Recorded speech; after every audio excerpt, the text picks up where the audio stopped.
Hello, everyone, and welcome back to our 6th episode of the Talking with Apes podcast. Today, we're going to be talking about big tech giants like Google, Facebook, Amazon, etc. You know them, you've used them, and big social media as well.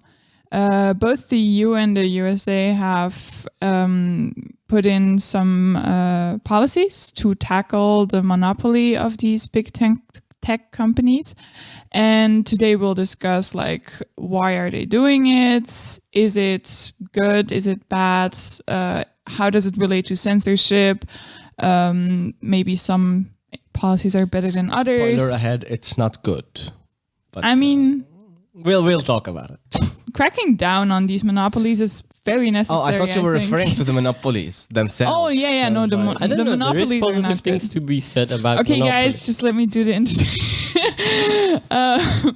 And what does it mean for our data? We'll talk about the monopoly structure of these companies. We'll talk about data and privacy, and we'll also talk a bit about a sensitive subject of censorship.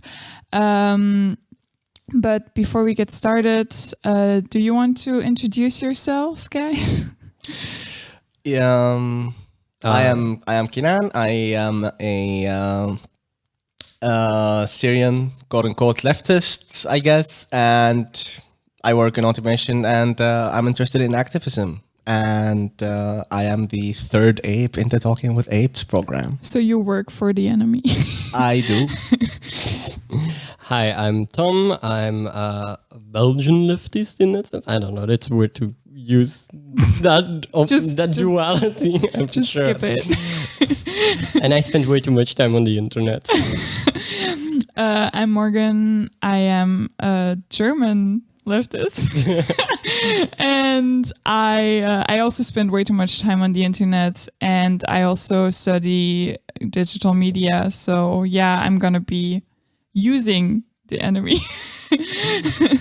Not Funnily as enough, much. I think a lot of people who would listen to our podcast would call us fake leftists. Oh, probably. We're centrists. But I also feel like that's the kind of leftist that's oh, how dare you have a phone? They put the responsibility with the consumer, which is never the right way to approach systematic change, because I think we might be the radicals in their mind. I see. I mean, definitely, if you're talking about the current political climate in Antwerp, for example, we are radicals. Kind of. Okay, so first of all, the issue of monopolies. These companies clearly have a monopoly. They have a market advantage that is not normal. And for example, Google lately had to pay a huge fine because of the unlawful advantage that their own shop was giving to companies selling on that shop. So yeah. Yeah, and let's confirm for a moment with the numbers that they are monopolies. Google effectively owns, or controls at least, in terms of search distribution channels, roughly 80% of the general search queries in the United States alone. The fine you talked about was to the European Union, but even there, the EU uses a study of eMarketer, which basically says that Google could control, in 2021 alone, 27% of global online ad spending, and 57% for the search ads, and 10% of the display in the year of 2021 alone. So we're talking about big parts of the market which these companies control. And if I'm not mistaken, in UK law, to have a reference, which is in general EU law, but still, a company is considered a monopoly once it owns 25% of the market, because it raises such big obstacles for other new companies to arise that it basically becomes unfair competition. Yeah, and why does it become unfair competition? I think a big part of that is because it becomes so big that it could reduce its own prices to an extent where no other competitor would have a chance of emerging. And if they would emerge, they could just buy them up, basically. I think that's mostly that applies to more traditional markets. But when it comes to Google, for example, they're not really selling anything, but it's the worrying part of them controlling the internet, which is this new, I mean, relatively new. They're selling something, but you are the product in what they're selling. They're selling data. Yeah, but it's not that kind of monopoly that we see like in the traditional sense of, okay, I own all of the eggs in the world and now I can... Yeah, but like if you look, for example, Fitbit, right? Like that was a Belgian company that started, and their market growth has been predicted to quadruple in the next 6 years. What did Google do? They just bought him up, because this could have become a data competitor that was like situated in Europe. Indeed. And like that way they do, like, you know, it's not not that they're undercutting prices necessarily, which doesn't really apply anymore, but because data is so cheap in and of itself, kind of. But you know, one bit of data is basically nothing, but it is the kind of data, the specific, what data do you have access to, that makes them kind of a problem, because this is one of the complaints of the European Commission, is that mainly that Google and Apple gather data, and Facebook as well, but they keep it to themselves.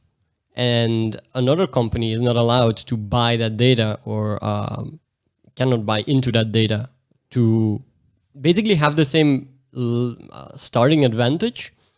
So for example, you couldn't really we all experience this, when you take another search engine than Google, it kind of doesn't work as well as Google, simply because Google has access to a giant amount of data that makes its search engine work well. And the European Commission says, well, that's kind of an unfair advantage to any new search engines trying to come up, because they have to start from zero.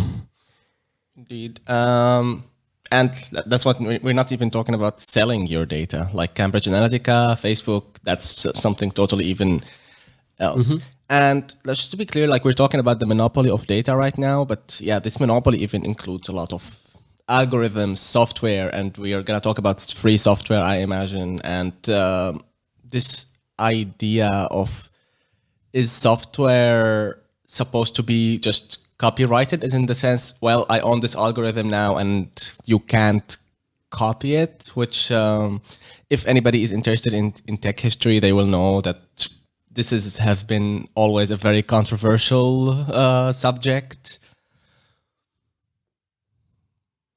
And another way they are monopolies, we all know Android and what's the operating system for iPhones? ISO. ISO. I'm sorry, I do not have an iOS. iOS.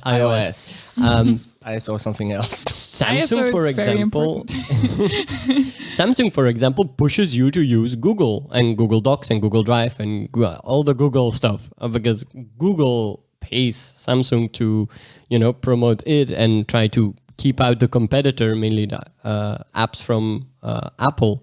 The iPhones do the opposite. They just, push the Apple products and the Apple apps, and they try the iOS product. The iOS product. God, that fucking acronym. And they try and keep out the Google products, which is again an unfair advantage to, or an unfair market. The commission. And just as a little side note, because I know people who would make the argument, well, it's not a monopoly then. There is Apple and Google. Two companies, each carving out their own little piece of territory, is still a monopoly. It's just a duopoly, I think they call it. Yeah, I just wanted to make that because I know some people will be thinking, well, it's not a monopoly technically. I mean, and you can find those in a lot of countries. Linux is a free software. I know, but there are devices which run on Linux. Well, the ironic part is Android is based on Unix and Linux, so it's just very ironic. But yeah, it's okay. Kind of sucks. And even if we're introducing the subject of monopolies and the idea, so we talked about Google owning all of the data, for example, for search engines, and they can have access to that data to improve their programming. We have social media like Facebook and Twitter, and their monopoly on data also that helps them to design algorithms that would keep engagement, and they are at this point untouchable. And we will also have to mention the monopolies of operating systems. And if we go a bit in the history of tech, that how Microsoft owns the monopoly on operating systems right now. Like when you think of a computer, you just think of Windows. You don't think of Kind of, yeah. like Or Apple, but yeah. fair. Again, duopoly. Yes. Yeah, no, It's kind of really, really sad. And even then, like in the PC world, Macintosh is just, it does Well, not measure. in the design world, it does. Oh boy. No, I mean, I've never owned an Apple. I'm just like making fun of all the I'm with the designers that are like, gamer I here. can only work on Apple. Okay. Yeah, so And it's not just a monopoly status, which is why the EU is now trying to lay out rules, because it is mostly concerned with the market. But it's also Facebook came under scrutiny in the last election in the United States because it was vulnerable to foreign meddling in said elections by Russia. So it's not just a measure of trying to regulate the markets. It's also a question that is arising of how do these big monopolies impact democracy? yeah, I think also if we talk about that, we can also mention their intransparency when it comes to, or their lack of transparency when it comes to lobbying, when it comes to data collection, etc. Like, let's take lobbying, for example. Numbers that are only, the numbers on lobbying are only reported by the companies themselves. So we can't really trust them, but they can give us an estimation of like what company pays more than others.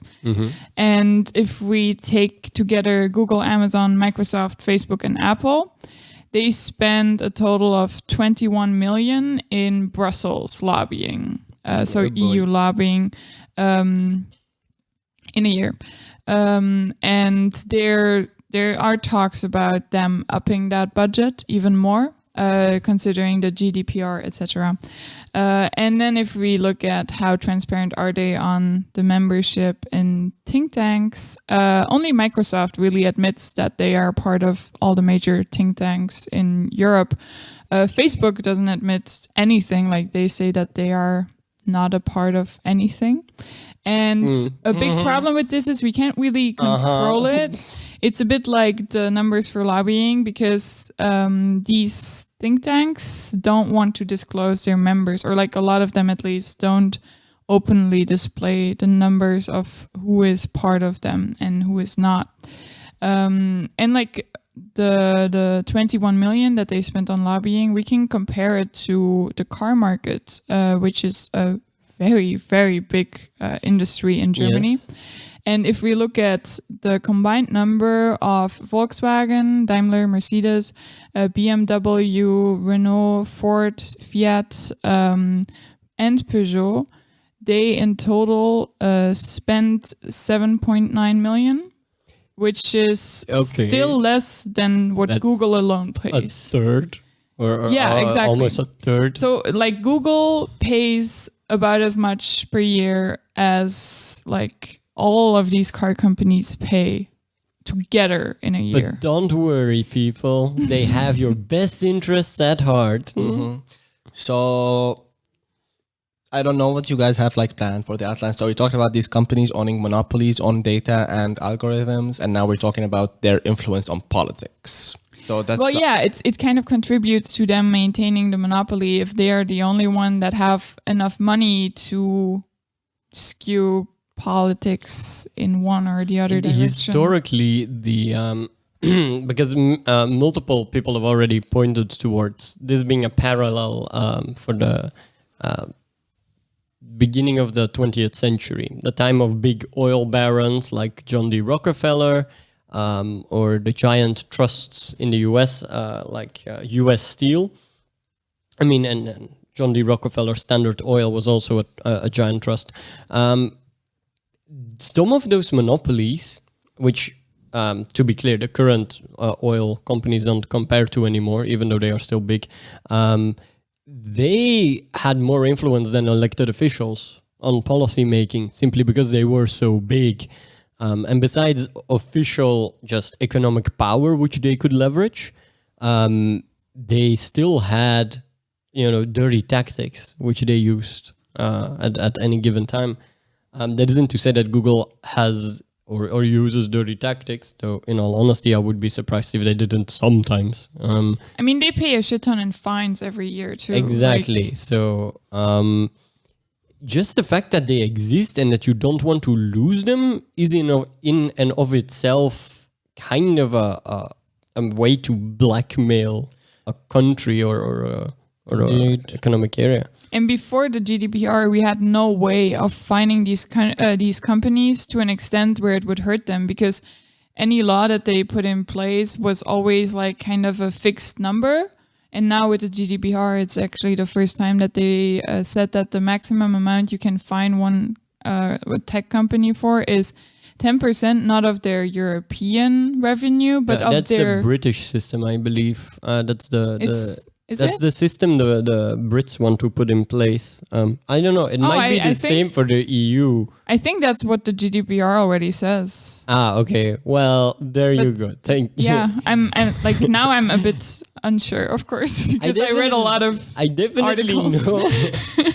There's a lot of information here to distill. Indeed, and I think that brings to light something that most, like, even if you try to do your research, it's pretty difficult to find the information because lack of transparency, like you said. Yeah, I think that's a really big one. I'm really astonished by the fact that all the numbers in terms of lobbying are self-reported. Why? I mean, yeah, but like how else would you do it? By Because the same way they don't see lobbying as something unethical, and maybe that's something worth discussing. Even if you don't consider it unethical, it is still the same reason we have to have open books on basically every decision a government makes and all the research they order, etc. It's the basic concept of transparency of rule and of governance, transparency of governance. And especially in the case of big companies and their lobbying, the alternative is pretty obvious. Roosevelt, which was the guy that busted the big trusts like Standard Oil, created a special bureau, the Bureau of Corporations, I believe, to investigate big companies and to check if they didn't cross antitrust laws and anti-monopoly laws.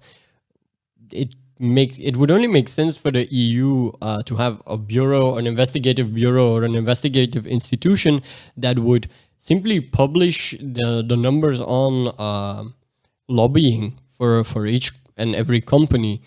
Of course, that would not be liked by those companies, but... that kind of brings something like a question I hear a lot about these kind of topics is when we talk about, does the EU even have any form of action? Because these are US-based companies most of the time. And what course of action do you have? You can't really bring them to court. You can only restrict their access here in Europe, like the GDPR. And Google, the EU Commission has dragged Google to the European court and has fined them for because like Google, for example, operating in Europe, the only reason they can operate in Europe is because they have an Irish That's Facebook again. Oh God. Sorry. Yes. So Facebook. Yeah, I was looking at you. Although I imagine Google also has its seat in Ireland because everyone has its seat in Ireland. But I'm not sure about their corporate structure exactly. But I know that Facebook then has like a specific company, Facebook Ireland, which is like why they can operate here. And I imagine it's Ireland because tax haven or something. Ireland has. You know how every country in the EU has specialized in a little set of the economy. and Ireland has specialized in being the seat of those. I thought it would be giants. Luxembourg or something. No, they have different specializations.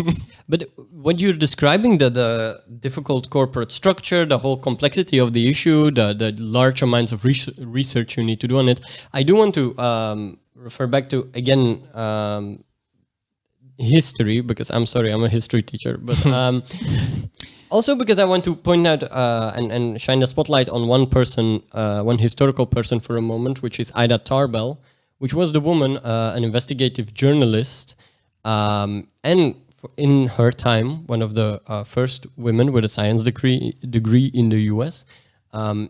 She was the woman that exposed the malpractices of Standard Oil and Rockefeller.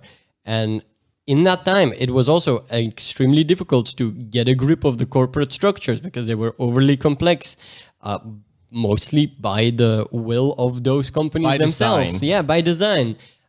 It was difficult to pin down who owned what. And the only reason it went down so well, or one of the reasons it went down so well, was because there was this figure of John D. Rockefeller. And it's a bit akin to how it's sometimes difficult to get a grasp of Google because we don't really know. There is no Zuckerberg of Google. But exactly, but there is a Zuckerberg for Facebook. So Yes. it's very easy to hone in on Zuckerberg and point out all the shit he does. Yeah, and he seems to be unwilling to be not on the, for example, Bill Gates stepped down as CEO. He did his own thing and let Microsoft run itself. Zuckerberg seems to be, I am the head of the company. And they did bring him to Congress. They did question him. And we had a lot of memes about him looking like an alien. So Also, by the way, a thing they said about Rockefeller, he was described as especially at the end, he was described because he had lost all his hair. That's just a little fun side note. He had lost all his hair, including his eyebrows. And he was described as lizardy, ghoulish. The lizard people. I guess the lizard people conspiracy theory is not that far-fetched. Once you get too rich, you become a lizard. You hear it here on Talking with Apes. Okay, maybe we can on the topic of transparency also talk about how the fuck they are handling our data and how untransparent they are about that and how hard it is to request to have your data deleted or etc. Yeah. And for some context, the EU has also been cracking down on this with its own legislation, and it has been protective. It has, and it had unprecedented results, which is good for us. Yeah, but and also when you go to a website and all the cookies, please Yes, allow our exactly. cookies. This is our advertisement cookies. These are our operational cookies. This is a pretty big achievement. That's that kind of existed for a long time, that they should have to do that. But Yes, but they didn't. yeah. that's the e-privacy directive of 2002. Yes, but what was the recent change that made them? The recent change is that you can charge them way more money. Money is involved. God, we must be careful. Yeah, and even now, sometimes you go to a website and the cookies are really not transparent enough. They're there is this big button that would allow for all the advertisement cookies, and if you want to block them, you have to go to the options. Exactly. Definitely improvement possible. But that's one of the biggest changes of the GDPR now, that they said that you don't just have to tell people that you are using cookies, which was before the case. Now you have to give people the option to opt out of advertisement cookies while still being having access to the access to the website and the functional cookies. So the difference, that is a new thing. And that is a very good thing, I think. Also fun, GDPR, which stands for General Data Protection Regulation, by the way, for the people listening, also allows you to be informed on why your data is stored, but more importantly, to change it, so correct it, or ask to remove it. Exactly. Yes. But I actually talked to a woman who is very big on AI, etc., and who knows a lot about these things. And she tried to get her data removed, and she managed to, but it wasn't she just went to Google and pressed a little button delete my data. So it's still it's not extremely difficult, but it takes some time, and you have to like file a complaint basically. And we know Which, that most of the general public, even if they wanted to do it, it's not accessible enough. Yeah, but like if there is some really interesting numbers on what the GDPR has done to complaints about personal data. And like these numbers have recently been looked at in the sense of they asked data protection officers of different countries, like, have your numbers increased since the installment of GDPR? And 64% of data protection officers actually reported an increase to like either an increase or a high increase in people like filing complaints and asking their data to be removed, etc. So I think it really did have an impact on people knowing that they are in charge of their data and they can do something about that. Now, a big problem with that is still that there is not really, or it's more a question I wanted to bring up, the staff that is needed to make GDPR work, as in the staff of experts on data protection and the authorities that are like employed by per country. If we look at Germany, for example, they have almost 800 people working on that. But if we look at Ireland, where you would expect a really, really high number, maybe, it's only like 100. Or no, it was 100 and now it's 140. So it's really good to see the increase there. And I hope that they keep that up. But if they don't, that also can become a problem as more and more people are connecting to the internet, getting new devices. The whole thing with the Fitbit kind of discussion is also still a thing because it's very valuable data to see how healthy people are if you think of insurances, etc. So like, I think these countries the European countries will have to increase their staff of data protection agents and authorities more and more over these years, because which raises the question on how effective the EU is at the moment of actually, executing its laws, because the way it works for Facebook, for example, is that as soon as, and any other company that shares data, as soon as they take data out of their European companies and share it with their US companies, they have to still apply GDPR protection levels. So the EU is basically like, you never fall beneath our line. And for the longest time, that worked pretty well. However, in 2013, a certain Mr. Snowden exposed that the USA National Security Agency, or NSA, was able, with the PRISM program, I believe, was able to directly get access to the data of Google and Amazon, etc. And the EU and US relationships kind of broke over that.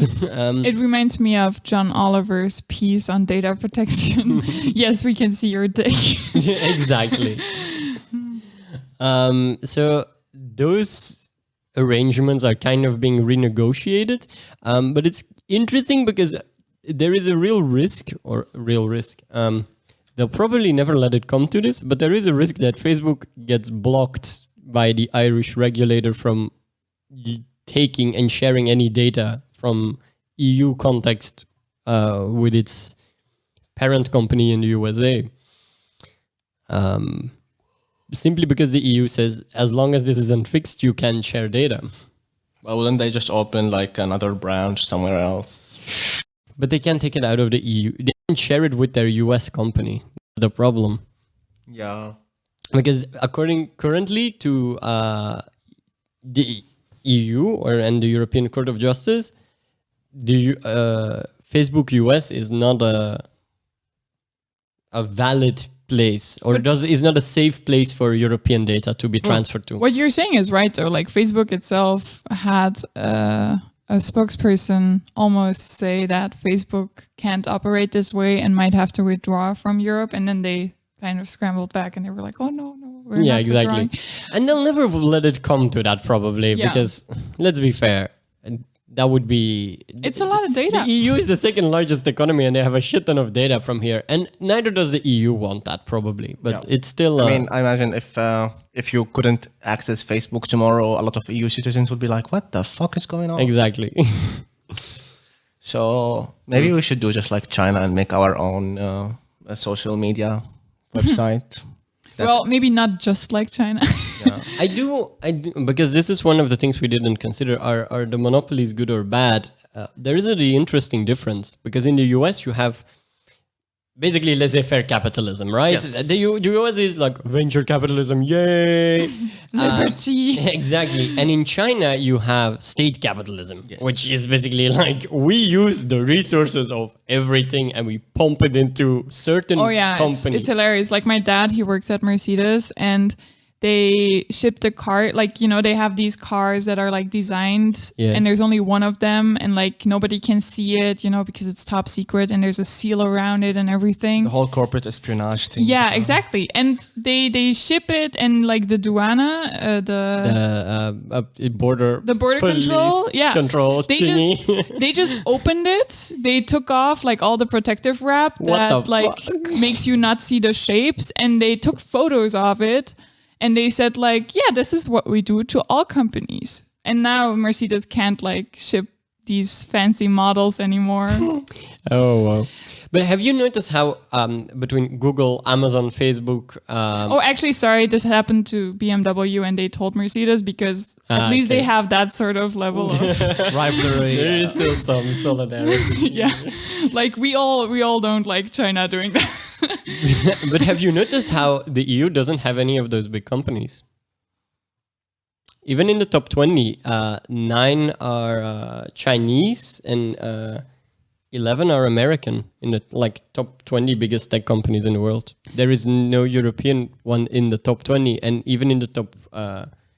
I mean, Europe doesn't spend as much on research, on startups, etc. Yes, and Europe has a different kind of capitalism.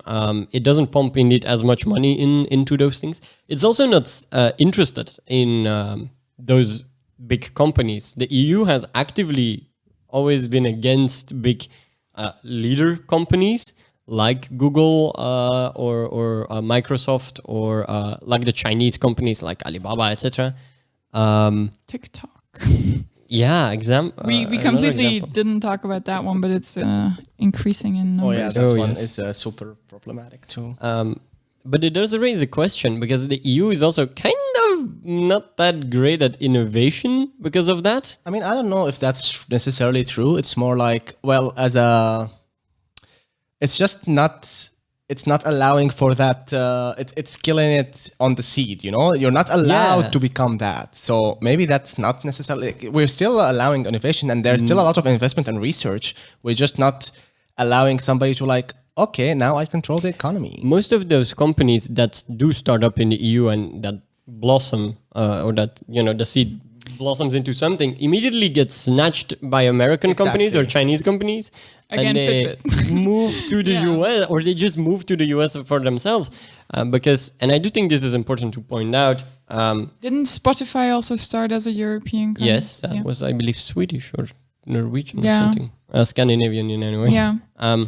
But the EU, I mean, for multiple reasons. One, the EU is not interested in those kinds of companies. And second, the EU market is extremely fragmented.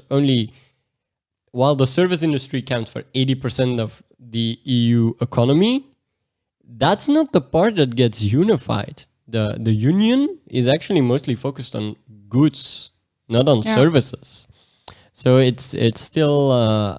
it's interesting, I think, to mention that because which is an issue, it right? gives insight into why. I'm sure Keenan can talk more about the problems in the tech industry when you consider the working conditions, etc. Because there is indeed no unionization, and there hasn't been that time to establish clear rules yet. Exactly. It's just sad when it comes to when you think of tech and when you think of software and when you think of the internet in the dawn of that time, it was very much the Wild West. When people would talk about it at that time, it would be like the future of this totally free of capital, free of influence. You can do anything, you can be anything. And then capitalism kind of snatched that, and it never had the opportunity to, like, if you think of car companies, right? Imagine if we only had 2 car companies in the world. That's basically what happened to software and operating systems. You have Apple, you have Microsoft. And I know a lot of people are not really aware of Microsoft's dark history, but Microsoft has been an active monopoly, and Bill Gates applied a lot of predatory tactics. They would buy up competition. They would not allow it to grow at all. They lobbied for very, very, very aggressive copyright laws when it comes to software. And if it wasn't for people like Richard Stallman, who invented or started the GNU project, which blossomed into Linux, we would have had a much more dark reality when it comes to software and operating systems. And it's actually like pretty, it's really, really sad when people, if you can imagine at the time, in that time of innovation, if all the people who came up with new ideas were allowed to exist and not be bought up by Microsoft or Apple, we would have had a totally different environment when it comes to software and tech right now. But we kind of ended up in the darkest timeline almost. They're almost like, I know we're not really talking about that, but in the entertainment industry, that's basically Disney, right? Yeah, Disney is one of those other emerging monopolies that is very scary. It is extremely scary, and the whole copyright thing and lobbying against people against their character becoming in the public domain. I mean, also Netflix, like Netflix having basically the opportunity to greenlight any movie they want to make. Yeah, but when it comes to Disney, we're talking about. Yeah, I know it's even bigger, and they were kind of like the first to do that. Like Walt Disney was the perfect neoliberal venture capitalist. Yeah. People love him. At least neoliberals do. Yeah, and like these monopolies, of course, also enable these companies to induce a sort of opinion on the public. We've seen it with Cambridge Analytica, but we also see it with censorship to some extent, where it becomes kind of dubious to say banning someone from the network is a good thing, even if that person is like Trump or something, because you don't know. Like it's really hard to say it's good if the network is like the only, like not the only way to express your opinion, but it's like a very, very big way of It's basically the... I mean, Trump got banned from Twitter, Facebook, and what else? Any other thing. That is in this day and age, a very significant crackdown on a person's freedom of speech. Now, mind you, I don't want to hear that radioactive orange talk any more than any other person. But there is still the matter of fundamental rights. Yes. And just the power that they hold. Like Trump did make his own blog, and it failed. It failed miserably because he's not on Twitter. Like even all of these fanatics who would literally do anything for that guy wouldn't go out of their way to log into a blog that is not Twitter. It shows you that the drug, the opium in the story is really the algorithm of those platforms and how they work. Yes. If we're talking about like the AI algorithms behind all of these technologies, it's just fucking scary. It's also one of those things that are, do you know that CGP Grey video about machine learning? Yes. Not even those companies know exactly what's happening. They just know that they are allowing the program to do the max engagement. Don't seem to understand this. I remember when Zuckerberg was brought before Congress in the US, and the Congress people did not seem to be aware of that fact in and of itself. Like the simple truth that Facebook doesn't exactly know how the algorithm works. It just gives it kind of a direction, and it Yes, just sends feed it off. Yeah, feed like- it a lot of data and let it do its thing. Yeah. And like we have to talk about how dangerous this is. Yes. Yeah, like Zuckerberg didn't even know how long the program of Facebook keeps collecting data if you delete the app, which was like, first of all, why does that happen in the first place? But like then, And so it was it's just very like, I don't difficult know. to regulate these companies, but at the very least we should really consider, and in my opinion just do, we should really have some democratic oversight over what at least the direction is the algorithm get pushed towards, because currently the algorithm of Facebook is there to, keep you on the site as long as possible. The algorithm of Amazon is there to make as you much buy- money for Jeff Bezos. It's not serving the public good. Of course it's not, but what's the mechanism for you to govern that? Because it is copyrighted private property. These algorithms are... That's why I'm a socialist. Or Exactly, anarchist but in like, that what do you sense. think is kind of It's the means of distribution, and we have to seize those two. Honestly, like it is very, when it's come, like if you break it down, it is kind of the means of production and distribution. The factory algorithm, the factory analogy The breaks. factory algorithm. Yeah, the factory analogy breaks down in this day and age, and it becomes these. Let's be clear. Companies like Walmart and Amazon, especially Amazon, I believe, is bigger than the Soviet Union at the height of its economy in the 1970s. Yes. That's a planned economy for you, because Amazon internally is a planned economy. It doesn't work it doesn't internally have a free market system where, the workers get to, where the managers have to compete for the workers, etc. No, it tells people what needs to happen, and it happens. Maybe that would be a good introduction. But Amazon, Maybe that's how you can regulate the American market. You just tell them if your company gets to a certain size, you have to start having internal competition and freedom of market, and that way you like that would screw the company, because the free market is not as efficient as a planned economy. Because Walmart and Amazon have shown it. That is a company the size of a country. It's larger than most European countries.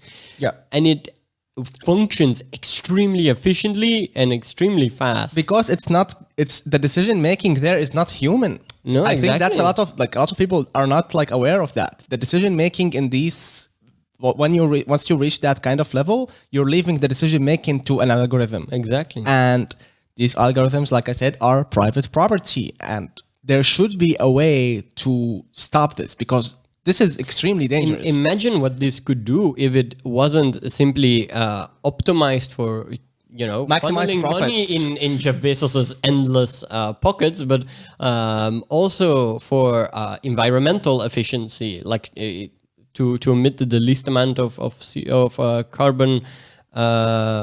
Of CO2 for quality of the working environment. It's extremely sad that we This could have be- the technology to, So amazing. yeah, And but yet- it's used to make money, and To be fair, like I think the EU also is like going better with forcing companies to actually become carbon neutral, etc. yeah. Much faster. It's just like the sad thing is, like, even if we were to like have a startup company now and we would have develop our own algorithm that would be AI or machine learning or whatever, it goes back to the point that we talked about in the first minutes of the podcast when it comes to data. AI needs data. Machine learning Yeah, needs exactly. data.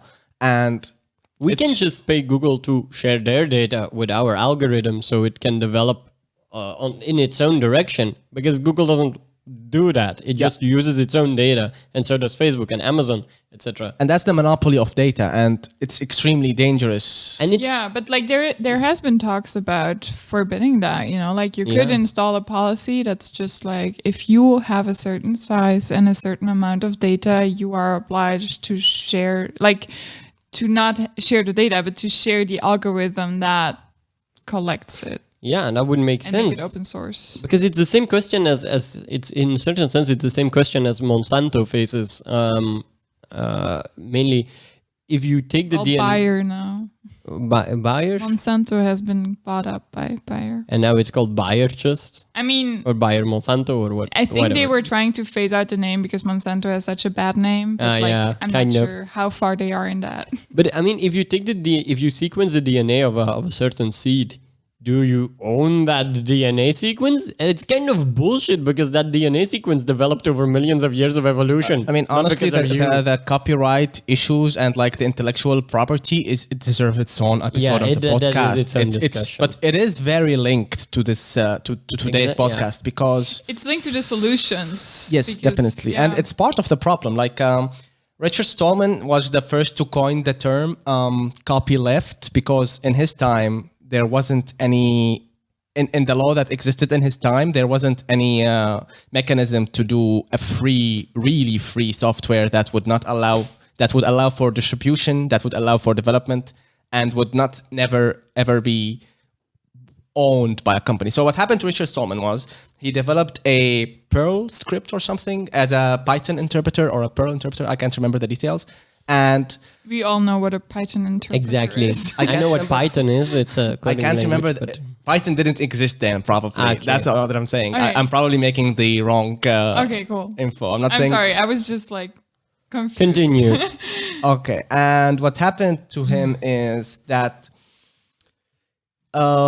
What happened to him was a company contacted him and they were like, "Hey, can we use this to in our work?" And he was like, "Yeah, sure."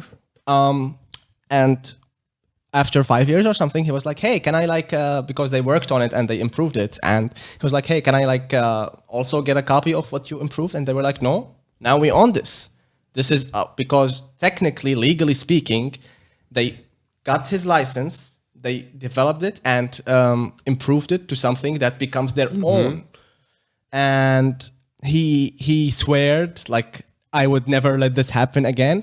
And he devoted his life to free software. And he came up with the idea of, I'm going to do a new license of software that would disallow anyone from buying it and owning it ever, no matter how much improvements they do to it. It's always free for distribution. It's always free for sharing, copying, and studying. And that's where it's really amazing how much influence he had on the tech industry and the free license software. And now every free license software we have is based on the new program. And it's amazing. I think it's connected to maybe we should reinstall a new goal in the economy instead of going for as much profit in as little time as possible. That sounds like communism to me. Shh, Tom, don't say. A goal-oriented economy. Yeah, last in the first episode we talked about the Beyonce limit, you know, like a limit at which you are so rich that you basically can't spend more money than you could ever make, you know. You now have to share. Yeah, you have more money Yes. than and like maybe that should be the goal. Maybe the goal of like becoming a big company like Facebook, for example, like if you are that big, the goal of the reason for becoming that big shouldn't be like, oh my God, then I can make all the money in the world. The reason for becoming that big should be, oh my God, now I can share this software and people can improve on it and we can all And you basically become a society part to a of the higher fundamental level. infrastructure of the world. Yeah. Yeah, exactly. And that would be a much better world, I think. But like, to be fair, Because- they already are part of the fundamental structure of the world. Yes, exactly. But they're not being treated as such, or they're not behaving as such at the moment. Definitely not. They're still behaving as a business. And that's also kind of where the solution lies, in my opinion, for the big social media platforms, and that is we see this slow rise of alternative platforms, but they suffer from the fact that they don't have the network yet. They don't have that much users yet. They don't have the data yet. You know, I'm talking about the Fediverse, which is this collection And of... not even just social media platforms, something like DuckDuckGo, for example. Exactly. Also, yes. But they're open. You have these open source systems, but they can't. The social media platforms can't grow as well because they can't interlink with a Google and a Facebook at the moment, or a Twitter, because Google, Facebook, and Twitter keep their platforms closed, as opposed to the mailing system. Gmail and Outlook and Hotmail can all interact with each other. Yes, and that interoperability or whatever. It's actually something amazing. Like you can send an email from Gmail to Outlook, and you can't really send a message from WhatsApp to Telegram or from Telegram But in to these Facebook. there are open source social media platforms like Mastodon and PeerTube, which do allow for that. And you basically have an alternative to YouTube communicating with an alternative to Twitter, which is amazing. And it really begs the question, maybe that is one of the biggest impacts the EU or another institution could force on these companies, Definitely. especially on the social media ones, is to just force them to adopt a protocol which There should everyone be can use. a very deep look into these things again. And like people don't like the reason why we have the exchange email protocol that we have today is because at the beginning of the internet,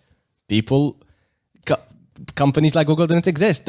People were like, I want It's the logical thing. Yes, I want an internet that is connecting the whole world. And yes, Facebook claims to be, our mission is to connect the whole world. But only Fuck within that. my grasp.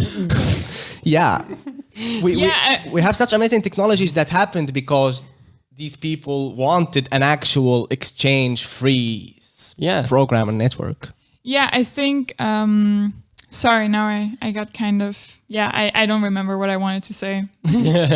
Yeah. I think for certain things we definitely should consider splitting up certain monopolies, like Google's data collection and usage are two very different things, which maybe they shouldn't have full absolute power over on themselves. But for other things, Facebook can perfectly exist in a federated system like the email system with other social media platforms. Yeah. I also think a good example of what influence this could have is, for example, if we look at the programs that are there, like the software in video editing, in game development, etc. If we see things like Unity, that is like Blender is completely open source, yes. for example, which is then you can link to Unity, which is I think open source, or what is it? It's free, I'm definitely, pretty but I'm not sure. Unity is open source. Yeah. But I'm not gonna be an authority there. Yeah. So like Blender, for example, for those who don't know, is like a 3D modeling software, and it's kind of becoming better than most other 3D softwares, just because so many people are developing plugins, so many people are making free content for it. It's basically like Wikipedia. Wikipedia is nowadays better than any other encyclopedia because so many people are contributing to it. And this open source, it works already for these kinds of things that are more fixed entities. Like you download it, it's on your computer, you use it. The data aspect is maybe something that we should bring towards that too, because then you can have fair, not even competition, but fair contribution and fair sharing. Say again that solidarity doesn't work and that the market is competitive. And I mean, the people that develop these things still like live off of them. Like they get some people that send them some money because like they get to use the software for free, and they are thankful for that. It's just very sad because I really like. We should be like when talking of solutions and thinking of solutions, it's just you have these huge companies that, like I said, the decision making there is optimized to make profit, and it's most of the time, like when it comes to really big companies, it's these huge algorithms that take into account the stock market, that take into account all the data that it's being fed, and the end goal is profit. So let me alleviate your darkness there for a moment, because alleviate the darkness. yes, exactly. Because for example, in opposition to Facebook, again, the alternative social media platforms, especially Mastodon, have kind of proven that they're good for what we want out of them. Mastodon has its rules are like by server, and every person can create a server for Mastodon. It kind of works like Mastodon a Minecraft is like server. Facebook, or it's what like is Twitter. Yeah. Okay. But like if you ever have had a Minecraft server or something, it kind of works like that, and everyone can log in onto the server, etc. And the server has its own rules, and that's how that works. But because it has its local moderation, it has a shit ton of people moderating, which deals with the capacity problem. As there are more servers, there are more moderators. It grows naturally. And second of all, a while ago, a neo-Nazi white supremacist platform, Gap, switched to the protocol and joined that entire network. And so a lot of people were very worried, like, what is this going to mean? Why is this entire thing going to collapse? Turned out it kind of survived decently because all of these servers simply disconnected with the fascist servers. Yes. And some even with the servers that still connected with the fascist servers. So you sometimes even had 2 levels of separation between them. And it basically stops the other people from seeing what the problematic servers are posting. And Gap basically eventually declared that they would not continue their presence on the Fediverse because it didn't do much for them, and they were whining about being censored and blah blah, freedom of speech. But you know how the fascists always whine about that. But it kind of worked pretty well, this decentralized version of social media, to deal with the issue that of kind of censorship. protocol of exchange. That actually like one of the first, like that's Usenet. That's just decentralized servers that connect to each other if they want to. That idea is actually like one of the ideas that were first there when the internet came along. Make the internet great again. Yes, basically. Decentralization always comes up when we talk about these subjects as a solution somehow. Yes. Maybe Anarchism. Yes. Yeah, like let's unite globally, but also decentralize big corporations because big corporations shouldn't be more powerful than countries. Yeah, I mean, even when it comes to decentralization is not working together. Decentralization means, like, let's say if we want to tackle climate change or something, like a recent example is the vaccine. The vaccine development has been decentralized, and that's why we could come up with a vaccine so fast. Yeah. The research have been decentralized. We didn't put $10 billion into one vaccine study. We developed multiple things. And that's like disregarding the whole pharmaceutical practices and the way they sold and copyrighted the intellectual property of the vaccine development itself. Watch our other episode for that one. Yes, exactly. The research itself have been done in a very progressive, decentralized way, which I respect. So yeah, decentralization does not mean not working together. If you want to talk about climate change, global warming, all these global challenges, decentralizing, but at the same time working towards the same goal. At one point I wanted to, because it was really interesting when we're talking about the Chinese point of view against the neoliberal venture capitalism. We couldn't clearly elaborate on that. Do you think they have a point of view that can be even a good alternative solution to what we have right now? It depends. I do like... In all honesty, sometimes I do think for some things there should be, or there definitely has to be a public service. Like, for example, the train system. I don't think it's a good thing to privatize that. We have seen that in the UK. So for some things, giant monopolies by, I don't like the state, but by the democracy, by democratic control are useful, I believe, yeah. And some things are not going to develop in the capitalist markets. So as long as we have that world and that market being so dominant, we definitely need some of that. Yeah, I would but argue I don't like the Chinese way of... I get it. It's just an Also, example. it's not democratic. Like, Yeah, that's not democratic. It's the only China isn't example democratic. of state capitalism to when you think about state capitalism, because the Chinese are kind of the people to do it. And it's just...